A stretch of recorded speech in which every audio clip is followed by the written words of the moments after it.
وشر الأمور محدثاتها وكل محدثة بدعة وكل بدعة ضلالة وكل ضلالة في النار.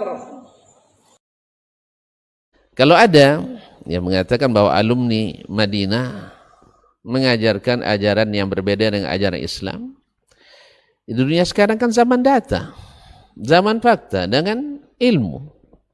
Silakan dibuktikan apa yang disampaikan oleh alumni Madinah. Tapi ini sebenarnya bukan orang berilmu yang mengatakan ini adalah orang-orang yang kehabisan hujjah biasanya, jadi hanya dengan memfitnah. Buktikan saja. Kalau bicara tentang akidah misalnya, seperti kata Dr. Helmi tadi, kita tanyakan hadisnya, apa kata Nabi dan apa kata yang selain Nabi SAW. Yang kita gitu apa yang katakan Nabi SAW? Oh enggak, itu pemahaman antum. Bukan, Nabi pakai bahasa Arab dan ini bahasa Arab yang dipahami oleh sahabat dulu dan kami pakai bahasa itu. Antum pakai bahasa Yunani itu urusan antum. Masa memahami bahasa Arab pakai bahasa Yunani? Enggak masuk. Jadi kita pahami, cari keterangannya. Misalnya dalam masalah akidah, kan ini yang selalu dimasalahkan orang, masalah akidah.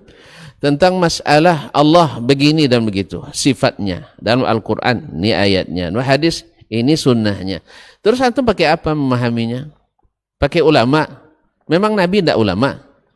Kemudian sampainya hadis itu kepada kita tidak melalui para ulama. Apakah ada nafsir ulama salaf seperti Imam Al-Bukhari menafsirkan seperti antum tafsirkan, atau Imam Abu Zur'ah menakwilkan seperti takwilkan, atau antum mengada-ngada sendiri lalu menuduh orang lain membawa ajaran yang baru? Kalau begitu samalah dulu dengan orang-orang Quraisy mengatakan Nabi sabak, Nabi itu bawa ajaran baru. Alhamdulillah Al-Quran kita sama-sama 30 juz. Hadis-hadis kita alhamdulillah sama terangkum dalam Al-Kutubus Sittah wal Kutubul Asyara wal Kutubul Isya dan seterusnya. Kita rujuk ke sini. Ayo bawa satu-satu masalahnya. Di mana? Salat kita, kiblat kita masih sama. Lalu di mana ajaran barunya? Jadi zaman sekarang ini kita jawab aja, zaman sekarang zaman hujjah, zaman bukti. Hatu burhanakum in kuntum shadiqin. Hatu burhanakum in kuntum shadiqin. Kalau dituduh bahwa orang Madinah itu suka mengkafirkan orang, alhamdulillah catat sudah berapa orang yang sudah kita kafirkan. Atau sebaliknya justru banyak orang yang sudah kita Islamkan. Sudah banyak orang yang masuk Islam dengan izin Allah SWT yang kita Islamkan. Antum mengeluarkan umat Islam daripada Islam, kan itu tuduhannya. Siapa? Antum tidak pernah saya keluarkan dari Islam. Buktinya kalau ketemu kan masih cipika-cipiki kita. Ya kalau sempat saya sedang makan, Anda masih ajak antum makan. Atau kalau antum perlu bantuan, saya bantu insyaAllah ta'ala. Di mana letaknya mengkafirkan?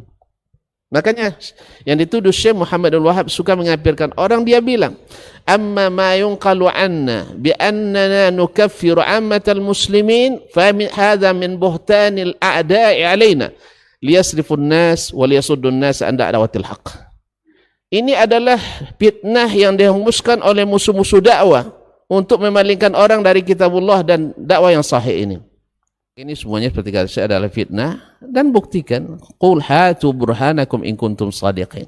Antum katakan Allah misalnya, mohon maaf ya, bersifat 20. Buktikan dengan dalilnya. Tidak ada lain selain itu. Kami ketika mengatakan Allah bersifat, ini Al-Quran, ini hadis Nabi SAW. Ketika beribadah, alhamdulillah rata-rata sama, kok tidak ada yang bedanya. Paling-paling dikit beda, ada yang begini-begini sedikit, kan? Kemudian ada yang mengatakan bergerak 3 kali membatalkan salat, yang lain mengatakan bergerak lebih 3 kali tidak membatalkan salat. Itu sejak dari dulu, bukan Wahabi. Mazhab Hambali dari dulu, mazhab Maliki dari dulu sudah ada. Mazhab Hanafi 1 kali aja membatalkan katanya. Itu sudah khilaf lama.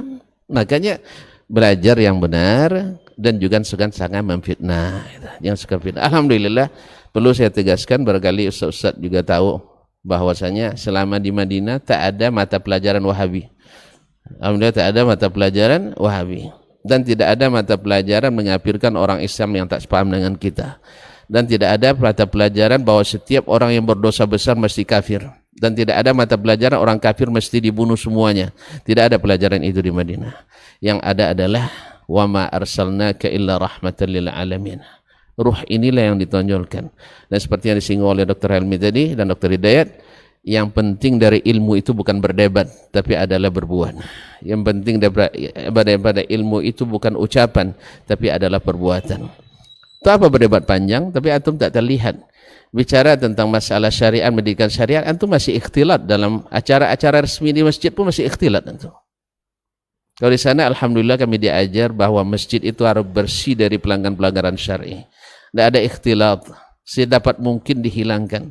Kecuali hal-hal yang tidak mungkin seperti tawaf, seperti di Masjidil Haram yang memang kondisi seperti itu. Tapi di masjid-masjid yang masih boleh tidak ikhtilat, maka mereka tidak akan ada ikhtilat. Jadi oleh itu kaum muslimin dan muslimat, adillah dalam menilai dan adillah dalam berhukum, karena itu akan ditanyakan kepada Allah SWT.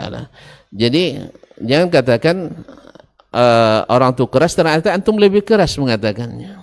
Antum yang lebih keras.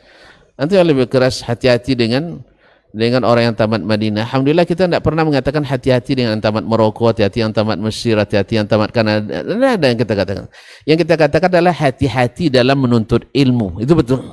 Kita katakan hati-hati dalam berguru. Itu kata-kata. Tapi jangan lari sir, jangan belajar ke yang tamat Mesir, jangan belajar ke tamat Maroko, yang tamat belajar Libya. Alhamdulillah tidak ada. Tapi kita katakan hati-hati mencari ilmu benar. Karena seperti kata Ibnu Sirin, inna hadzal ilma dinun. Ilmu ini agama. Tanzur amman ta'khuduna dinakum.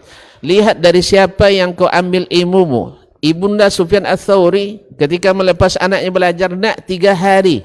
Lihat berubah ndak akhlakmu. Kalau ndak tambah baik, ndak usah belajar. Awak ada 30 semester ndak juga berubah baiknya. Jadi berguru ke guru yang berbuah amal lebih baik daripada berguru dari yang tahu beribu dalil tapi tidak mengamalkan satu pun.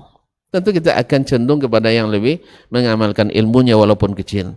Jadi ada istilah misalnya kita dikatakan Rabu belajar, Kamis motong celana, Jumat panjangkan jenggot, Sabtu berfatwa. Alhamdulillah enggak ada kita. Kita yang ada adalah Rabu belajar, besok diamalkan, besoknya lagi didakwahkan. Itu betul. Berfatwa tidak. Saya sendiri masih takut untuk berfatwa. Ya, kalau enggak menanya dulu kepada orang. Apalagi orang-orang yang baru belajar. Bukan berfatwa tapi berdakwah. Jangan dipelesetkan berfatwa tapi berdakwah, itu yang diajarkan. Walhamdulillah. Wallahu taala alam.